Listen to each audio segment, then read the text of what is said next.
Dan untuk membahasnya pemirsa, kami sudah terhubung bersama dengan dua orang narasumber, ada pengamat politik Adi Praitno dan juga Henry Satrio. Selamat petang semuanya.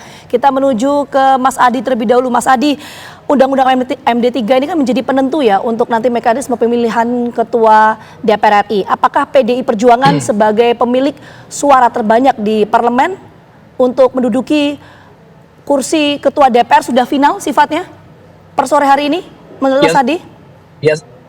Ya, saya kira memang kalau kita melihat Undang-Undang MD3 yang hari ini tidak ada perubahan apapun, maka ini bisa dipastikan 1000% bahwa pemenang pemilu legislatif 2024 adalah mendapatkan jatah hak politiknya untuk menduduki sebagai ketua DPR. Ini artinya bagi saya secara politik menegaskan satu hubungan yang harmonis ya antara PDIP dengan Prabowo Subianto khususnya.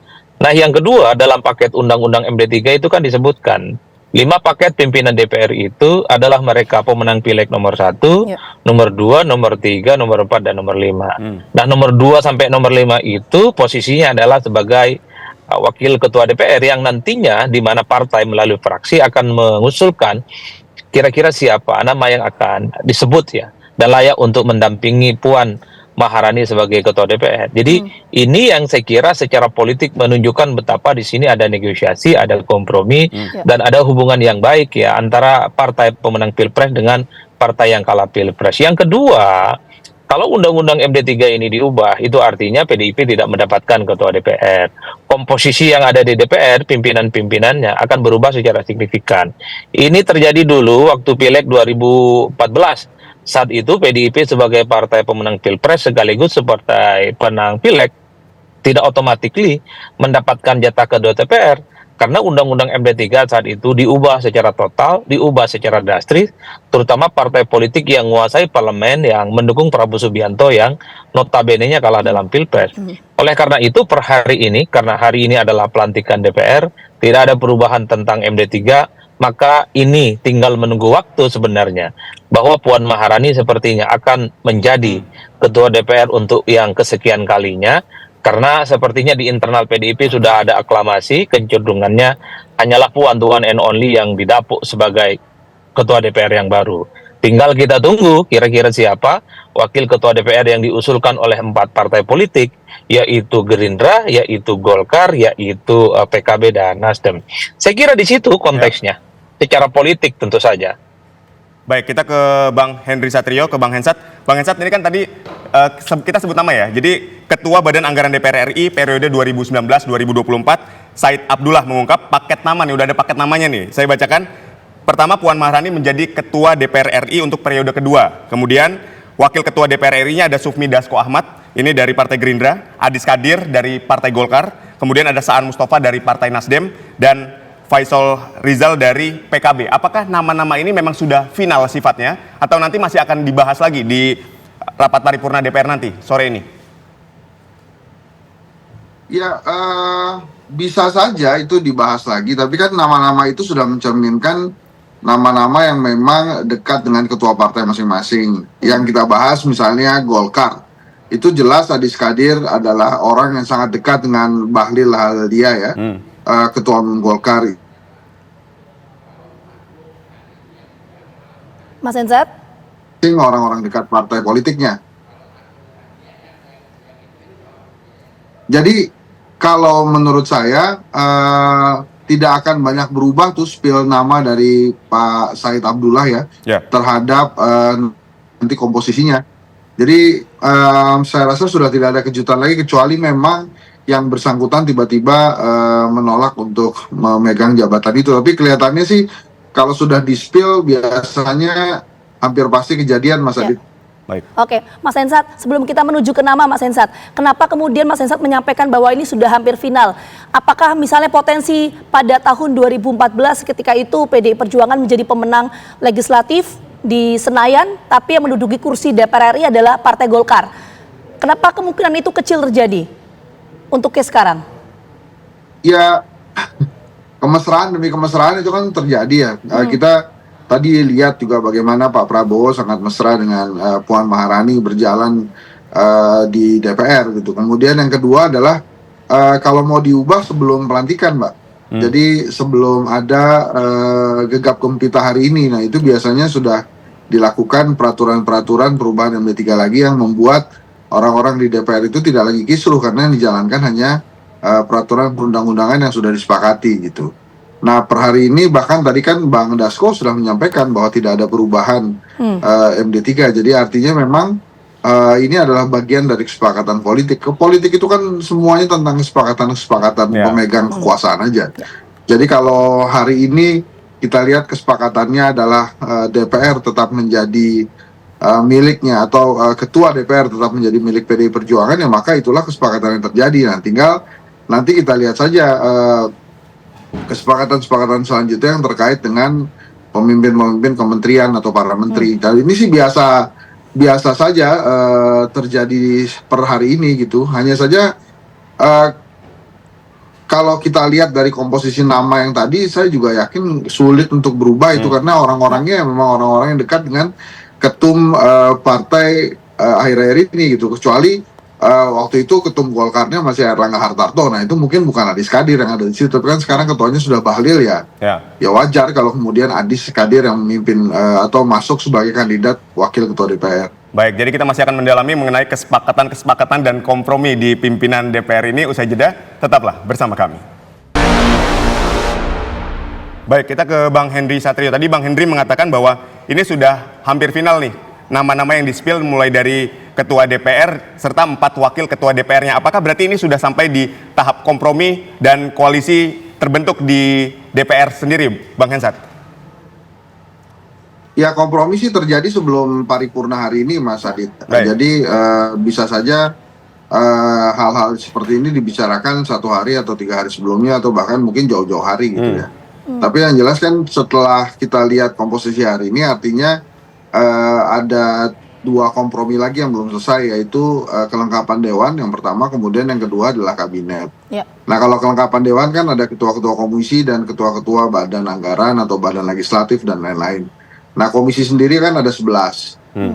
Dasko sempat menyampaikan bila kemudian ada penambahan kementerian yang mitranya kemudian tidak ada di DPR, yang mau tidak mau komisinya ditambah. Apakah ditambah 2 atau tambah 1 kan nanti setelah pelantikan presiden.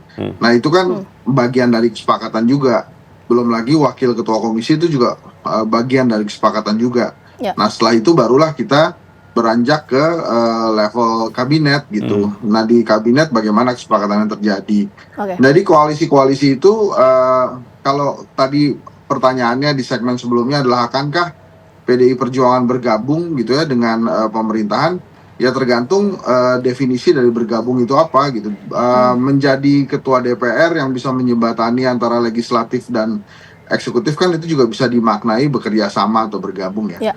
Jadi banyak definisi dari kata-kata koalisi atau kerjasama dalam perpolitikan ini, Mas Adit, Mbak Vita. Oke, Mas Hensat, sebelum kita menuju ke komposisi kabinet dan lain sebagainya, kita ingin fokus dulu soal tadi penempatan atau masuknya Puan Maharani menjadi ketua DPR RI dan PDI Perjuangan ya.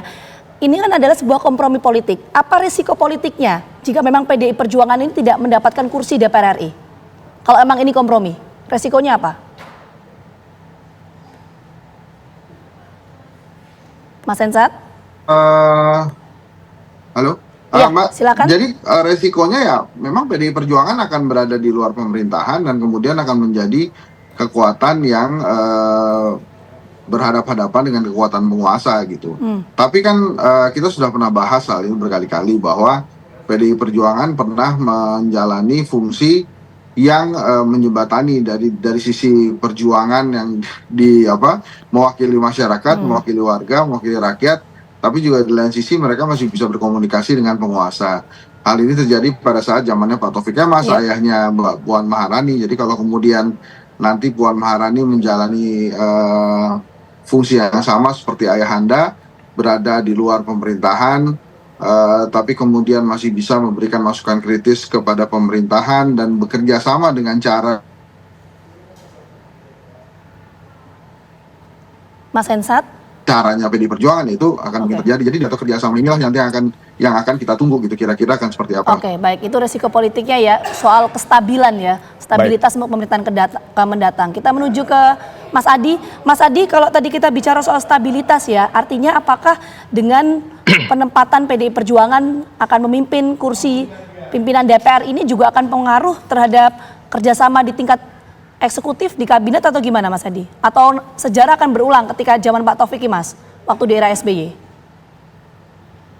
Ada satu istilah dalam ilmu politik yang disebut dengan the winner takes all. Jadi pemenang pemilu itu mestinya mengambil semua pundi-pundi kekuasaan politik. Bukan hanya pilpres, tapi di pileg juga bisa diambil alih secara politik. Tapi dalam sistem presidensialisme multipartai yang begitu banyak seperti di Indonesia, the winner takes all ini kemudian dia justru menimbulkan instabilitas. Karena politiknya tidak inklusi, politiknya itu tidak terbuka, politiknya tidak akomodatif. Karenanya apa yang dilakukan oleh SBY sebenarnya itu adalah politik akomodasi yang cukup nyata. Meski SBY sebenarnya bisa mengambil alih semua kekuasaan politik, MPR dan DPR-nya bisa diambil oleh Partai Demokrat, tapi kemudian distribusi sumber-sumber kekuasaan ini diberikan kepada partai politik yang kalah pemilu sekalipun.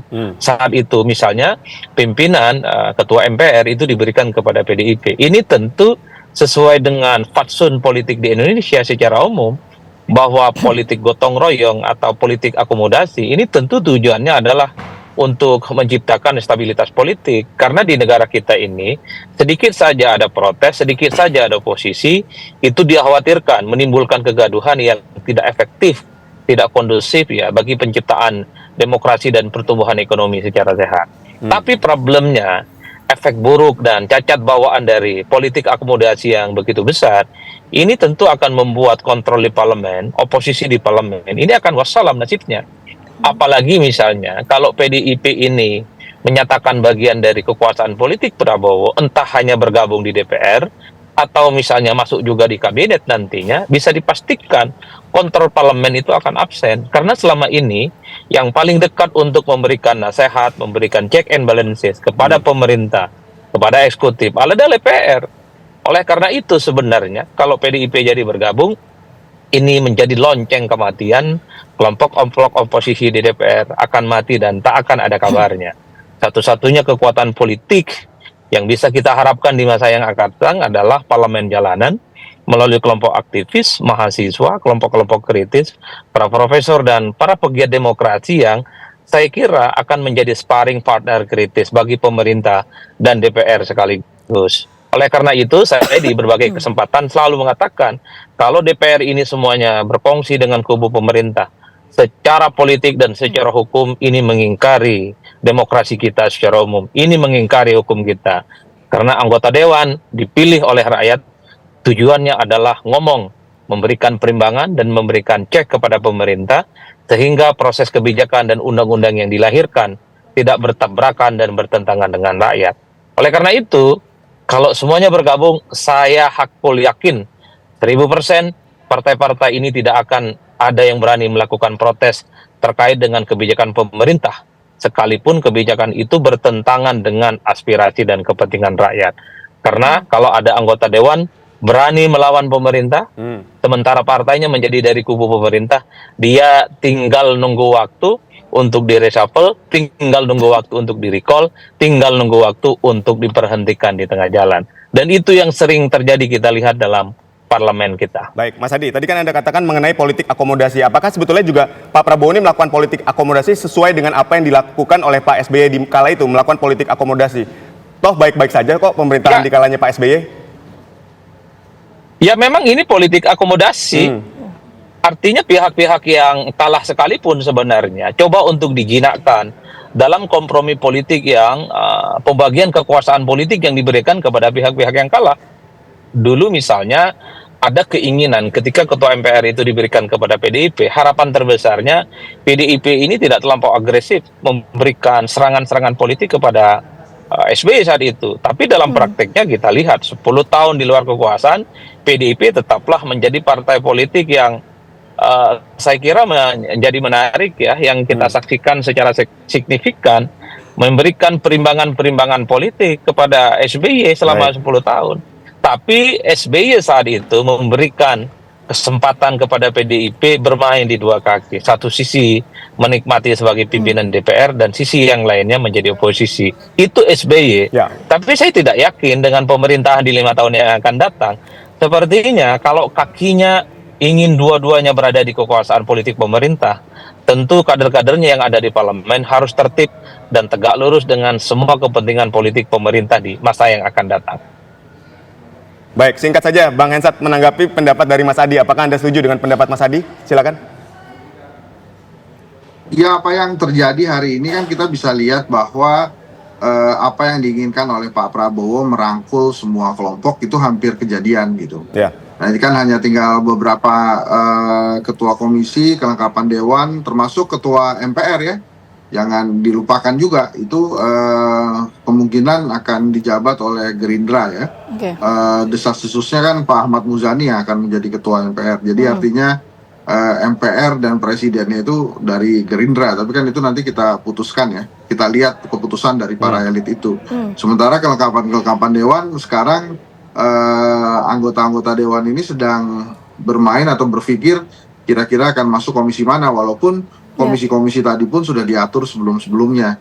Jadi ya inilah politik merangkulnya Pak Prabowo hampir kejadian ya. Kita lihat nanti 5 tahun ke depan akan seperti apa, akan seperti zamannya SBY atau akan seperti zamannya Jokowi.